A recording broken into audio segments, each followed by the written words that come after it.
Hey everyone, welcome back to 22 Panels. This is the podcast that aims to examine, explore, and elevate the medium of comics. I am Tyler, and across the interwebs from me is Tad. Hey Tad, how's it going? It's going good, but we got to go straight to our guest here Yeah, we because do. we've got Jeff Smith back, and he's just one of the most fun people in comics to talk to. He's a- as anybody listening ought to know, and if they don't, get thee to the library, the bookstore, whatever. He's Right. the creator and writer artist of Bone, which is one of those rarest of rare, true all ages, um, wonderful adventure stories. Darlings. I like to think of it And as a... yeah, coming out soon. Except for those of us who kickstarted it, and therefore have been pouring over it already. Right. The complete Proto Bone college strips, Thorn, will be in stores in I think next month. It's either the I should end of look this June up. or I think I saw Amazon had it listed as July, so that's probably Okay, it. somewhere in there. Yeah, it's Yeah. coming. Yeah. It's coming shortly. This summer. So that'll be my first question. Well, no. My first question is, we talked about it on air because we were all concerned for you. You're feeling better after your little I am.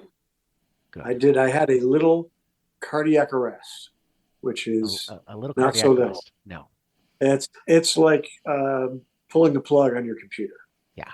No more oxygen to the brain. Heart's not working. No more blood or oxygen going anywhere. But fortunately, it was a Sunday morning, and Vijaya was at home, and she heard me fall. I collapsed in the kitchen. Okay. I was getting water, and she heard that, and she didn't hear me get up, she came running down, Okay. and she got on the phone, and they told her what to do. That she was taking care of me while waiting for the fire For the department, which paramedics. is only 3 blocks from my house. Okay. So everybody got on me very quickly. So I was very lucky, and the worst. There's not a very high survival rate for what I did survive. Well, then I'm very, very happy that you're once again a one in a million talent. Um, Seems like you're milking Yeah, that for a lot in your life, but I'll take it. yeah. I got to be on. If I'm a cat, I got to be close. I Yes, Right. got to be on exactly. You gotta be on like number 8.5. 8.5. Yeah. So I read some of the interviews and stuff, so I know some of this answer, but I want to go through it with you. What was it like revisiting your 40 plus year old college strips? Oh my! I did not. I was not looking forward to it. I didn't want to. I got. I did the comic strip 5 days a week, every day for 3 years, and then tried a couple other little kind of little things uh, during the last year. But then I just was like, I got to go for it. And I showed those comics to all the major syndicates, and two of them were interested. Most of them weren't. Most of them thought, what's the little pretend, what's the little Looney Tune character with the real characters? They not in, Right. or fantasy was also like a lot of the syndicates were like, well, fantasies just don't sell. And I'm like, have you ever been to a bookstore? I Right. just they're like Well, I a mean, lot. They sell a lot. you seem to be in good company. Almost all of like the great industry changing things, whether it's in comics or movies or whatnot, are initially met with the money people going, yeah, I don't get it. Why would people want? And that's how George Lucas owned all the So rights to action figures for Star Wars. I know it. I know. But I hope I hope I learned a lesson from that. Of course, now I'm too old to even.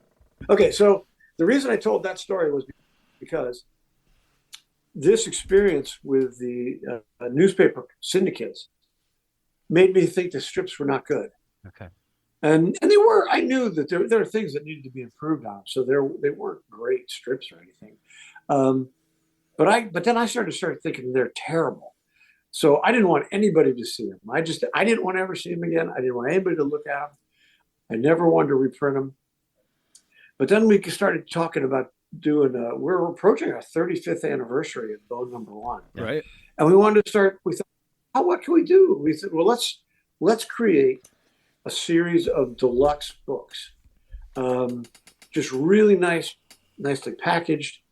Give lots of little extra things, put lots of behind the scenes stuff, and Tom, Vijay and I have two full-time employees that have been with us for almost 30 years. And Tom, who colors and does a lot of the web page stuff, he says, you need to start with Thorn.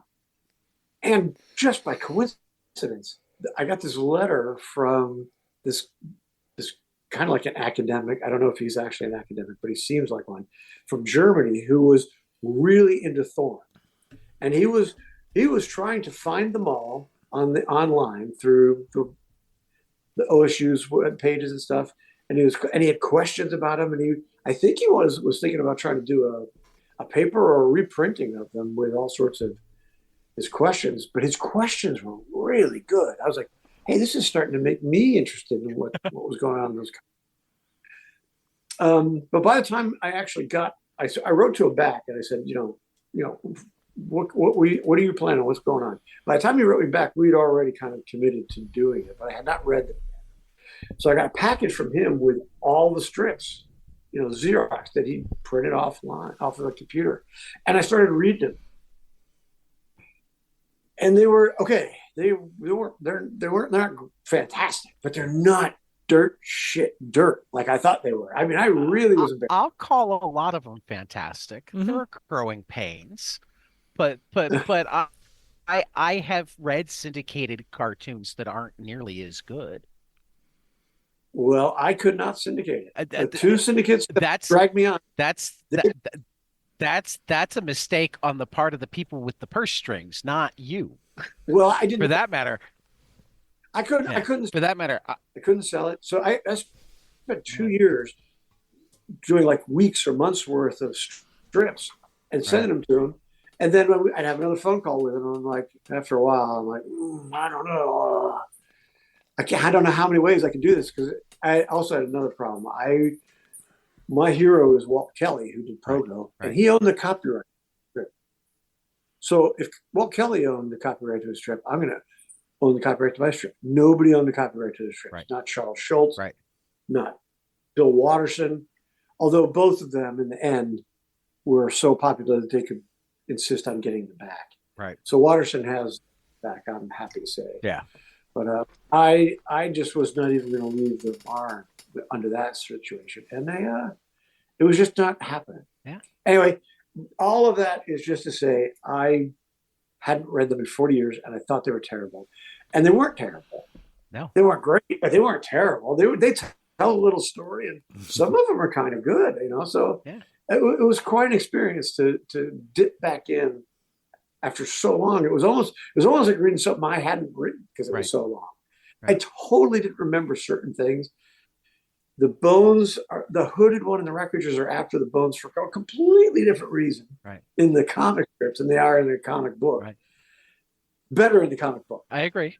But it was fun. It was fun to see it in the old college strips. Right. I do have to share a quick story because it's very complimentary. For those of us who got the deluxe edition, you included the 3 tablet comics. The ones the little patent. It was so, the tablet comics, and it was so wonderful to look at the fact that you had realized Phone and Phony as a 9-year-old. I mean, apparently you said in the book the first drawing you made of Phone was as a 5-year-old, but you were telling stories by 9. My wife is an elementary school art teacher. So when I looked down, I'm like, oh, this was made by a 3rd grader. I handed it to her, and she just spent three seconds with it before going, no 9-year-old I know would make that. Really? So you were above and beyond. I've never heard from a high school or an elementary school art teacher. No, your storytelling ability and your just general steady hand to begin with is way Falling and landing beyond your typical 9-year-old. It's pretty much the same that I Uh, was writing later. I just added thorn into it. right. No, I'm looking at a couple of pages now, and I encourage people to find it. And it drives me. I remember my son was a relatively good artist and thought he was a great artist. And I remember how nuts he would go to have any consistency at all at 9 and Yeah. any strength of line at all at 9. The fact that your lines don't wobble as a 9-year-old puts you like ahead. I mean, Tyler's taught elementary school art too. Yeah. Does that put him ahead of what, 80, 90% of 9-year-olds? Oh, yeah. The fact that his lines don't wobble? Yeah, most of the kids that I see, they shake as if they have Parkinson's, is when they're drawing. Right. Oh, So, I mean, as somebody who's been, I can't claim to have been reading Bones since it came out, but I think I jumped on. it was still a comic book. I know. Yeah, I jumped Yes. on while it was still a comic. I now own all of the comics. I think I started. I had one of my comic friends gave me. You did a hardcover box set of the first 3 Yes. before everything was done. We did three of those. They were like Right. one. Yeah. But at the time, that was the only one available because you Okay. weren't done yet. Oh, That's yeah. where I jumped in. Was he gave me that hardcover box set for Christmas one year, and he's like, "I've been trying to get you to read this forever. I see. This is your Christmas present." That's cool. That's very cool. I still have that. So it's cool for me, and I think it'll be cool for a lot of fans to be able to go back and go, "Oh wow, this has been percolating for another decade before we saw it, 2 Right. decades before we saw it, a long, long time." Yeah, I was probably I was 22, Right. and in that I was the first one. I was 9. So what is that? That's like 11 years. So, I don't know. Yeah. Right. Something like that. 13, actually. Okay. You're an artist. You're not I was- required to know I was math. not. I did not do. I don't do math. I'm a Vijaya cartoonist. does the business side. Oh, she can do math. That's how you That's how they manage to pay split up rent their or duties. Yep. mortgages or whatever, right? Mhm. As I'm looking at your webpage, I'm remembering that my wife had a question that she wanted me to ask. Because the top of your webpage right now is you guys, or you put up a picture of a train car with bone graffiti on it. Was yeah. that something found in the wild, or were you given the opportunity to spray paint on a train? No, that was just in the wild. There's a few of those Okay. things. I wish I could. We didn't keep as good archives of the photos. We have them. They're everywhere, Right. but we have some pretty good paintings of the Bone Cousins dressed as cops, as doing all sorts of strange things, and in graffiti, just like that. Right. It's really That's that's I mean that's how you know you've made it, when you make it into graffiti. yeah. Walking down the street and it's like, hey, I didn't paint that, but I created it. And the year on that was like 96. 96, I It think. says Yeah. This one's And that's when most of them were. Bone was really it got as big as Batman almost, and Mhm. I know. and it was Well, you had action figures and everything. I brought Yeah. out my Thorn. hey, all right, Thorns. That's awesome. Did you get that out just for today, or is it always sitting there? No, that one I got out just for today. I mean, Okay. to be honest, I got this way after the fact because I couldn't afford them when they came out. Okay. And it had been sitting waiting to be opened. Mm. Because I never deliberately leave my action figures unopened. I just like See, I do. have a tendency to open them on special occasions. And I'm like, oh, I'm talking Jeff Smith today. That's the day to open Thorn up and Yeah. play with the map and put the cape on and take the sword out. See, I don't open my toys. I am one of those collectors that just I open them all. I gotta have stuff to play with, man. I mean, look at my pops behind me are all X-Men related. Well, not all of them. All in box. My pops, they got all in boxes. They got So Some people like them in the box. People take them out. you can't play with them in the box. I mean, what are you supposed to do? Take the box and go, "Hi, I'm Wolverine. Snick, snick." Snick. Speaking of, I do got a Wolverine right over to my left. That's funny.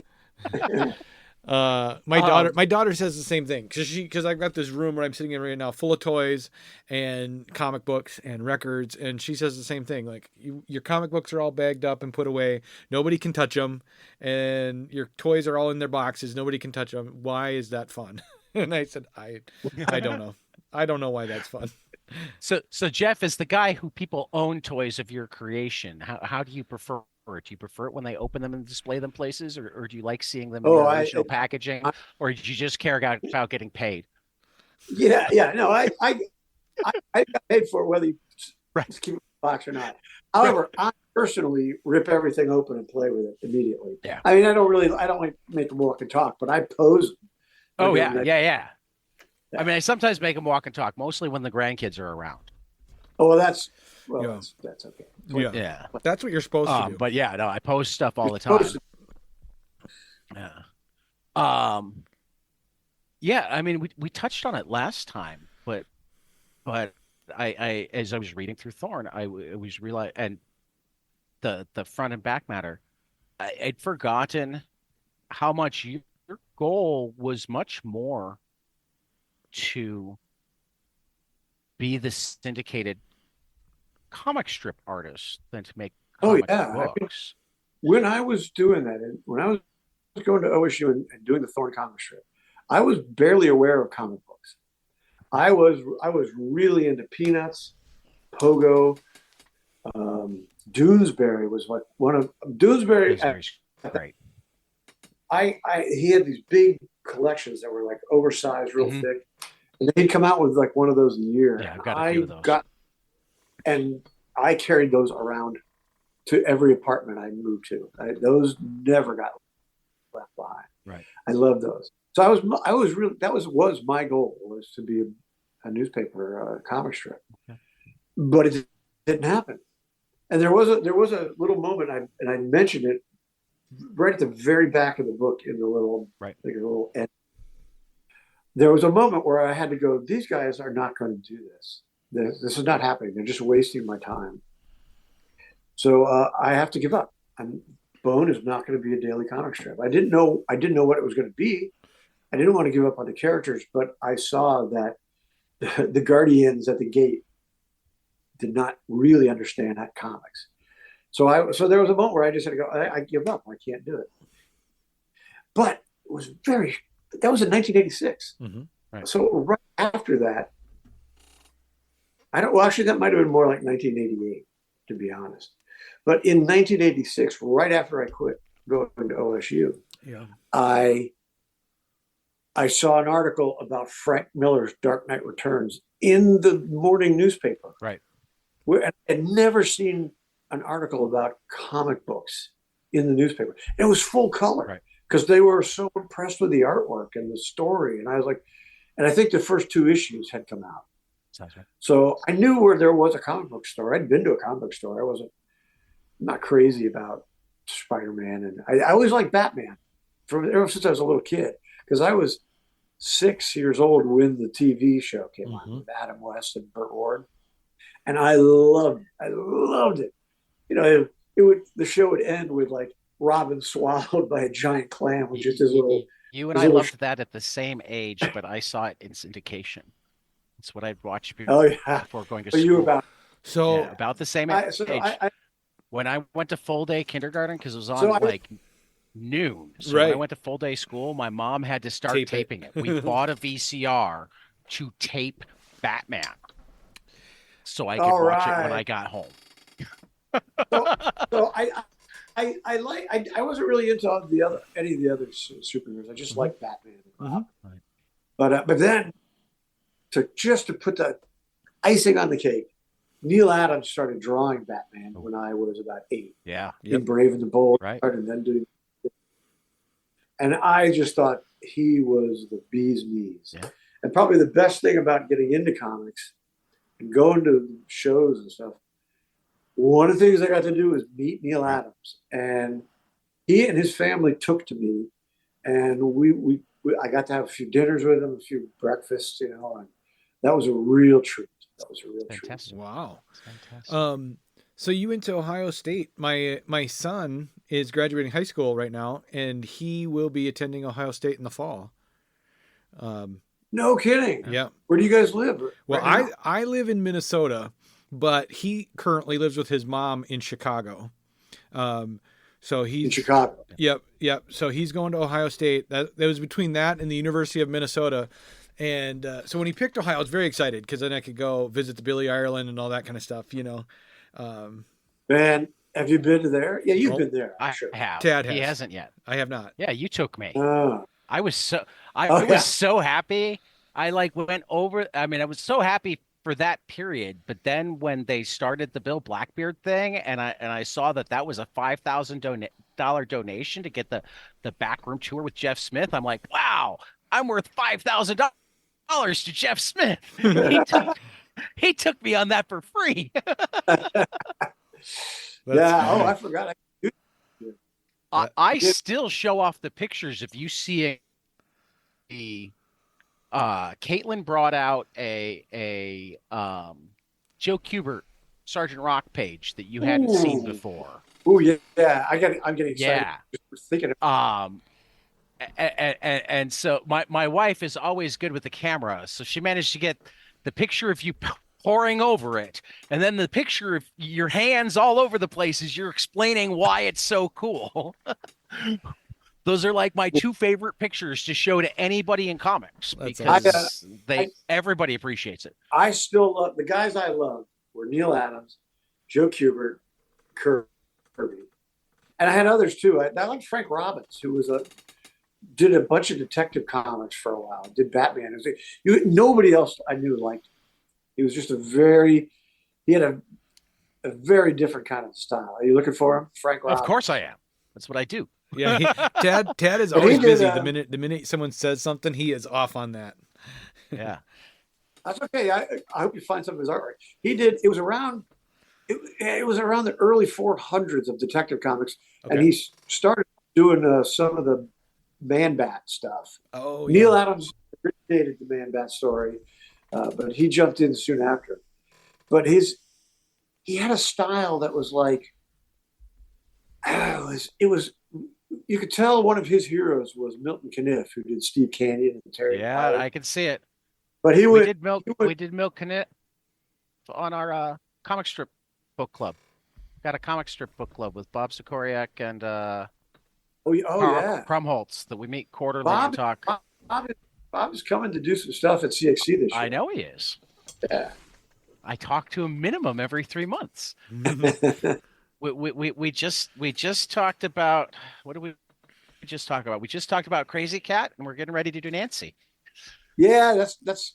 I know it's next weekend. Are you going to that? I don't know if I'm hoping to make it out for the exhibit at some point, but I won't be at the big party. I wanted to go, and I just found out last week that I have an appointment on Friday in Key West. So I stuck. I got invited to go to a ball game in Pittsburgh, so it really comes down to whether I decide to stop briefly on my way home on Monday because I'm making a blitzkrieg. My last day of school is Friday, and I will get in the car at the high school I teach at, and rather than driving home, I will drive to Pittsburgh to go to a baseball game on Saturday. Chicago to Pittsburgh. How far is that? We're not going to think too hard about that. It's far enough that it's going to be a drive, and it's close enough that I feel like I can do it without being completely and utterly insane. How about that? That's how we're going to put it. Wow. Well, good luck. That's good luck with that. Good luck. Yeah, good luck. But hopefully we'll be out at CXC again this year. Because I loved my CXC experience. It has grown so much. This is our 10th year. This is our 10th anniversary. Yeah. And we've got Art Spiegelman and Francois Mouly are coming back. Are Oh, you there's a allowed to whole lot. announce this yet? No, Has it been announced yet? no, no. Caitlin You got that too. Caitlin gave us the full list like 4 or 5 hours before your party last year with it embargoed. You can't put the episode up until after the party, but you'll be the first podcast that has it because she read it off to me. Yeah, I won't say anymore because I am not supposed to say that. Oops. But yeah, now I'm really gonna have to go nuts to come out. It's going to be. We have a great lineup. We have so many fun things to do. I'm really. Yeah. Yeah, no, I what I've been telling everybody is that if you love comics and your issue with the bigger comic cons is they're becoming so much more pop culture than comics, CXC is your con because you have everything from the person who stapled their comics together by hand, Right. to Dennis Kitchen to Shelley Bond to Me. P. Craig Russell, you. Yeah, well, but you're obvious because it's your con. You know. You know what you're but saying is that is what I wanted to do because my memory, Right. how my favorite thing about comics in the early 90s, 1991, when I started going to these shows, was that they were all smaller. Right. Even San Diego. yeah, no, Everybody. the only was time in the I've been to same- San Diego, it wasn't huge yet. Yeah, me either. And everybody was in the same hotel, guests and cartoonists. Yeah. And I remember checking into the hotel and going down to the lobby and just to see who was around. Right. Everybody was Right. around. I met Jaime Hernandez. Right. My very first time there, I met Jaime Hernandez and Charles Vess. Funny story. Oh my goodness, a whole lot. Yeah. No, Is what? I forgot what I was going to say. Okay, sorry. I haven't quite met Jaime Hernandez. Jaime Hernandez did a vocal drop for a Santos Sisters thing that we did. That's but what he I never was actually gonna say. put his earphones in. So I've heard him, but he hasn't heard me. Katie took care of everything on his So side. what I was going to say is now I remember the funny story about Jaime is that we were recording a Santos Sisters read along to one of their Halloween comics, and Their Halloween episode. yeah, and Jaime agreed to be Scary Terry in the book and Scary Gary. yeah, Yeah. and he was just perfect. He got away from whatever he was working on at the time to record it, and then He was watching the Phillies Diamondbacks playoff game. oh, is that what it was? Well, he got fit into a commercial break, It was which I funny. understand. I'm a baseball guy too. He comes on. How you doing? Yeah. It's fantastic. It was good. That's great. So what was it like to have to make that decision though, to go from this dream that you were going to be Walt Kelly to, can I take this story? Will it fit in the comic book market? Relatively quickly, you guys decided to publish on your own. So I assume you got either rejected or just didn't find the right publisher to even really pitch to, because it was a pretty superhero market at the time. Well, when I went in 1986. I went looking for this Dark Knight by Frank Miller. So I went to a comic book store in Columbus called. I don't know why my mind just went blank on that. But anyway, if I remember, I'll say it later. But anyway, I went to this store and I did get the first 2 issues of Dark Knight Returns, and I saw all the, Spider-Man and all, Batman and all that stuff. But what I wasn't expecting was the indie stuff. Seeing Love and Rockets and the Tick. Right. I bought the Tick there. Cerebus. 8 Ball. I was like, I'm not going through this stuff. And I'm like, it was, I was not expecting that. I had no idea that was going on. And that something happened in my brain. I was like, this is it. And I went back to tell my wife, and I showed her the comics. And I said, and I owned an animation studio. I had like 2 buddies from college, and we got an animation studio up and running. And it was doing pretty good. I mean, by the time I left, we were the only independent little studio that worked only on Hollywood animation features. Right. But I said, I want to sell my shares to my partners and go Big Bone a little a little, yeah, a little, what do you call it, a black and white indie or something? Right. I don't know what we call it. But she did not panic at that. She loved my comics. She loved me and believed in me. But she said, but you have to learn, you have to write a business plan. And we have to have we have to say, like, basically, it came down to this. I'd write a business plan and I would try it for a year, meaning 6 issues. And if after 6 issues, we would know if we should move on or not.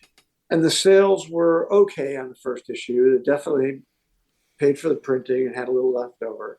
But then the sales dropped for the next couple of issues. And I kind of skipped ahead from what you were talking about. I apologize. No, that's fine. I just got wherever All we right, go all right. is where we go, Jeff. okay. All right. So I just remember it was around the time the 4th issue came out. I started seeing, reviews of it, little ones, in the Comics Buyer's Guide, which was, that in the Comics Journal. That was the two. Right.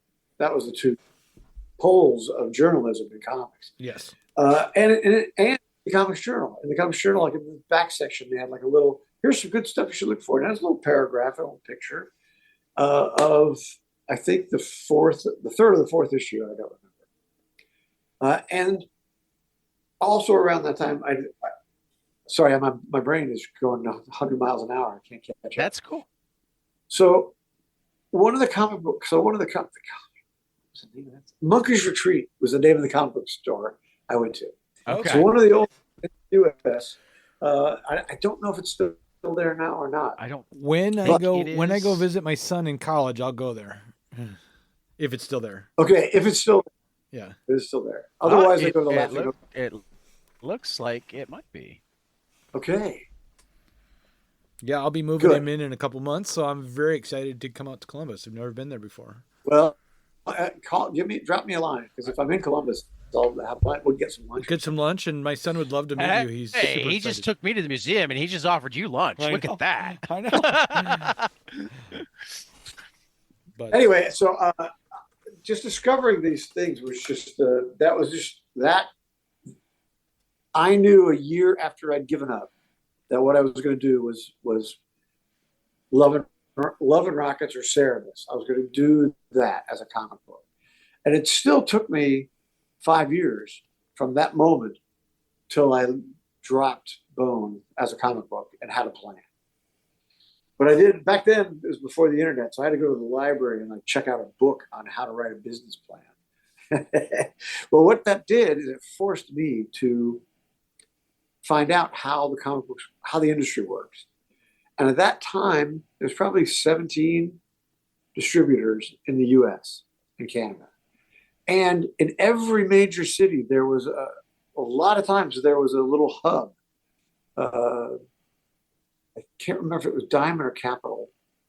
One of them had a warehouse in Columbus, and one of the guys that owns one of the stores said, "Go talk to them, and they'll tell you how it works." And I did. I made an appointment. I went to talk to the lady that ran. I think it was Diamond, but I'm not 100% sure. That sounds right. Oh yeah, but she said she's like, "Here's how it works. You have to turn it in so many months. At least the cover and a description to us, and we'll put it in the catalog 3 months later, and then you have X amount of months to get it from the printer into the stores. And if you're late, your book will be returnable. If you're not late, your book is not returnable." And I was like, "What? You mean if I get my book in the stores when I say I'm going to do it, then they can't return it?" No, they buy it. They're your actual customers. That was mind-blowing to me. The store owner is the customer, not the person who reads it, not the distributor, the owner of the comic book shop. yeah. That was a huge thing to learn. So when my buddy, my little animation, I'm saying animation, but I mean the comic book store owners that I was making friends with in Columbus were like, "Hey, there's Diamond and Capital both put on retailer conferences. I don't know if they still do this, but they did it for years in the 80s and 90s. They said, we're going to that. If you want to throw your shit in the trunk and come with us, you can go too. So I registered for it, and I went to, I think it was in 92.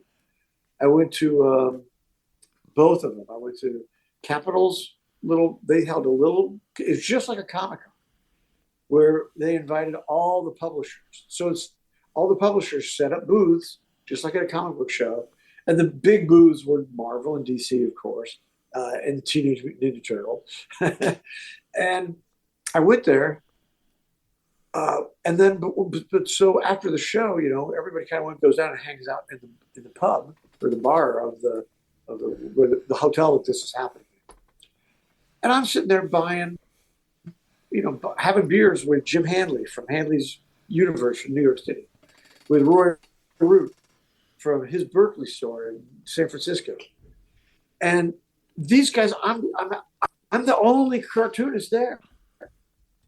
Everybody from all the other companies, Marvel, DC, are salesmen. So the next day, I've got all these comic book store owners lining up and at my booth, so I could sign and draw pictures for them. And that was really a good move. That worked out very well for me. That's, going directly to the people that are gonna hand sell your book. Because Oh, Jim Hanley and Roy Root, yeah. I mentioned them because they were they bought I wasn't lucky enough to meet Hanley, but I met his two proteges that own the shop now. Nice. When I was out there. They're really good guys. They actually sold me a near complete run of the Love and Rockets original hardcover. The big ones? Well, not the big ones that they just put out, but the ones that like Heartbreak Soup and Music for Mechanic, their original graphic novels in hardcover form that they had sitting in the back room, and actually sold them to me at cover price, even though they were old enough that cover price was like ridiculous, way lower because of I am jealous. I'm jealous. That's a great what they said to me, and I love this, and I've known a number of comic shop owners that are like this, is that they had taken them off the shelves a while ago because they decided that these need to go to somebody who wants them rather than somebody who's going to flip them. So when I walked in and I was looking for Love and Rockets stuff, like somewhere in the conversation, like their bells went off and one of them ran to the back room and he just came out with this short box filled with Love and Rockets hardcovers.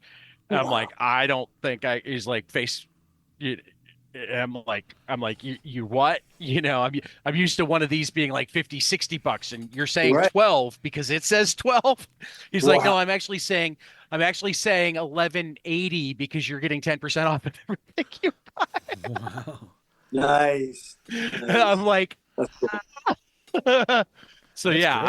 I will. JHU out on Staten Island is still one of the great comic stores to hit. I make certain to try to get out there anytime I'm in New York. My friend Andy's out in New Jersey and drives out to Staten Island just to hang with them on a pretty regular basis. I love it when great comic shops get brought up, which is why I'm happy. I have confirmed that Monkey's Retreat, Tai Chi, and Chi Kung Center and Bookstore is still open. It's been reported closed. Oh. See, I'm getting conflicting reports because some people have said it was closed. There was a newspaper article that said it was closed, but they do still have a website that has a list of stuff that they have. So maybe, about maybe. That's why. Yeah, he moved from his original shop about 10 years ago or so. Maybe a little longer even, but then he opened up again in another little strip mall, right? And but he was also teaching Tai Chi and kind of an all-in-one. Comic books and Tai Chi all in one. I think you just need a place to go in the morning. Yeah. He's got a little place. But the Columbus Underground did have an article about them closing all the way back in 2010, but then they were at CXC in 2019. See, this is why it's Right. confusing. Yes, it is a little confusing. They're that's just they're pictures from at the OSU at the Billy Ireland website of the storefront and the owners. Funny. And like an article on them. From what year? It's even Caitlin McGurk wrote it. So August 25th, 2023. Found in the collection, Zap magazine. Year. Yeah. I'll be damned. It's got a picture of the storefront and Rosie's the owner. It looks like Daryl Mendelssohn, best known to Columbus locals as the co-owner of legendary comic shop Monkey's Retreat, and one of the key coordinators of ComFest, passed away August 20th, 2023. His name wasn't Rosie. Yeah. Well, it looks like we got Stan Bobroff and Daryl Mendelssohn is what it says. Huh. I wonder if Rosie passed away last year. I don't know. I'm on the website right now checking it out. Free Tai Chi classes. Yeah. I'll drop the link and you can read the article at your convenience, Jeff, so we're not reading the article to everybody on the podcast. Okay. That's funny. I'll check. Oh, wait a minute. Full page added Rosie and Stan. So Rosie is a third person. Rosie's the only one I know. Yeah, because see, it says a full page advertising for Daryl, Rosie, and Stan Store, the Monkey's Retreat. Interesting. Yeah. I'm just skimming and finding random stuff.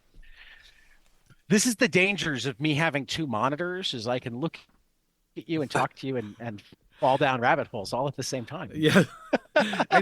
When we're talking, when we do our episodes, sometimes I'm like, are you listening or are you off on a tangent? In my own little world. Yeah. I try to do both. Yeah. I mostly succeed. Yeah. Guys, I gotta. My computer's got 9%. Okay. So I have to go find a long cord. Oh, we can wrap this up. That's all right. Or we can find a cord. All right, we can. Well, let's do two quick questions and then let you get to your stuff this afternoon anyway. And I'm certain we'll talk to you again because we love talking to you, and you seem to actually enjoy talking to us, which makes me really happy. I know. I do. It's awesome. So my first quick question, tell us, I mean, obviously we're not going to let you like spill all the beans about who's coming this year, but pitch Comics Crossroads for everybody. Give the Jeff Smith pitch. You were one of the founders of Comics Crossroads. Yes. It's become my favorite con. So pitch Comics Crossroads to people who haven't decided to go yet. Basically, it's sort of an outgrowth of a festival that was already there. It was called it wasn't the Billy Ireland at the time, but it was the Cartoon Research Library. But it's the OSU Triannual Festival of Cartoon Art. And it was a great show, but it was very small. It was like 300 people. But Lucy attracted, Milton Caniff was at the first one. He was, Art Spiegelman came to that. I met everybody. I just met everybody in the people that did Snuffy Smith, people that did Garfield, Jim Davis, all those guys have been to that. Well, Lucy Caswell was the librarian. She was the founding curator of the Cartoon Research Library, which has been named officially now the Billy Ireland Cartoon Library. He was like the first Columbus Dispatch cartoonist that was really, the town loved him. He was there for like 50 years as a political cartoonist, wasn't he? Yeah. I had to look it up once. Yeah. And but she was getting ready to retire. And I had dinner, my wife and I had dinner with her. And she said, I'm getting ready to retire. And the Caitlin and Jenny, who were taking over, Jenny, Ron, we're not going to keep the festival going. So Lucy said, but unless, like you, she says to my wife and I, unless you have an idea, and then we could start something and kind of keep it going. And we said, well, we'll think about it. And I think we then had a trip somewhere in Europe. We went to a show, and we went, this is it. Because you go to shows in Europe, and it's not in a hotel. It's somewhere like in the center of town where there's a fountain or something under big tents. And then there's galleries all over the town. So you end up, there's a comic book show in the middle. Right. But then there's galleries and things going off. And so you're half the day, you're wandering around doing all this fun stuff, and you stop and you get some amazing local meal. White bean farro is what they do in Lucca, which is a great little city. And I said, that's what we got to do. We'll do something that's not centralized. We'll do something 2 days on the OSU campus and 2 days downtown by the library. And there's other things around those things, like the Wexner, right, which is a very serious, you know what it is, yeah, but it's like new art. Right. And they're right across the campus, right from the Billy Ireland Cartoon Library. And then just a little ways downtown, in that heart of downtown, there's the library, there's an art college, the Columbus College of Art and Design, there's the Metropolitan Library, which is a gorgeous old building built in the 1800s. And so, and we have shuttles going back and forth. There's bus lines going back and forth. And it's a little far to ride. Walk. I walked it a couple times. Yeah. Yeah. It's maybe it might be 2 miles. Yeah, but it's a pleasant 2 miles. Yeah, and you're going through a really cool little downtown, right, with lots of restaurants, art galleries. So I was thinking we could do a European type show. Like Toronto also is like that, but it's not in the U.S. But it does that. They also have that kind of show. Why don't we start that kind of a show in Columbus? Because Columbus was ready for it. There's so many restaurants that are chef driven. That was new. 20 years ago. So 10 years ago, Columbus was ready for it. I knew we had the food, we had the restaurants, we had the museums, we had galleries, and Vijay and I talked to Lucy about that. And she says, "All right, I'm in." So the three of us formed a partnership. We decided to name it CXC because I wasn't because of SPX, but it's in all those kind of right, things. Like I was thinking South by Southwest uses a right. So yeah, a Gazilla by Kong. Right. So anyway, so we, in order to call it that, I knew it was going to be Comics in Columbus, so it was Cartoon Crossroads Columbus, CXC, and we started it 10 years ago, and it's just been a blast. It's been a real blast ever since. Yeah, I went out last year for the first time, and it was hands down my favorite comic. I also wanted it to be like that first trip to San Diego where it was all in one hotel, right? And you got to see everybody. Yeah, so exactly, we have like meal stuff and little snack times where everybody's there in the same room, right? With new young cartoonists, the public, and some crazy genius. I watched Nate Powell do karaoke. Yeah, funny. Yeah. All right. Last question. Any comics you've been reading lately that, or just historically that you want to like plug the hell out of? You want more people to read? It's like, why don't you know blank? Well, this isn't that new, but most recently, Terry Moore. He's done a number of series since Strangers in Paradise. Right. He's done Echo, and right? Rachel Rising, and they're all very, very different. But in this, about a couple of years ago, he started this. He brought Strangers in Paradise back for like a 5 year, 5 years into that. Right. 25. Yeah. But he calls it 5 years later. Right. I think that's my memory of it. Anyway, I just remember reading it, And all of a sudden, characters from the other series would like walk by. I'm like, what's going on That's here? been happening the whole time. He calls it the Terryverse. It's the Terryverse. I'm thrilling. I love that. Yeah. So that's Yeah. We've had Terry on a couple of times. I'm waiting for his Strangers or his Paradise 2 he collected. Which is essentially like his proto Strangers in Paradise. You guys are copying each other on Kickstarter here. Yeah. It's funny.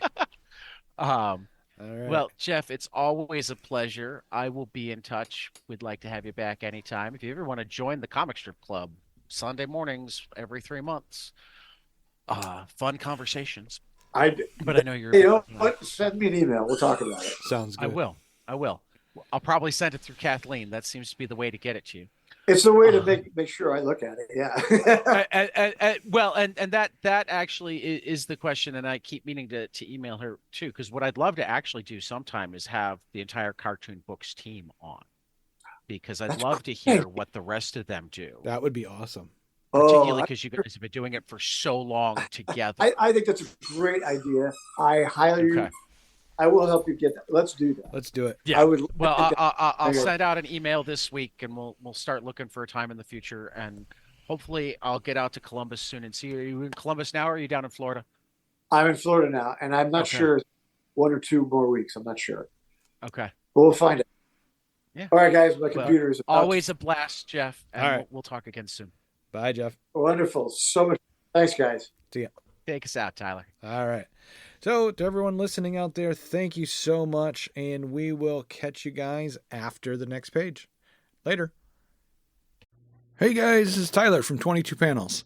I'm here to tell you all about our Patreon. If you enjoy this show, please consider donating to our Patreon to keep this show going. We have many different tiers, all different levels, to help you decide what's right for you. Okay, so get on out there to patreon.com/22 Panels Podcast.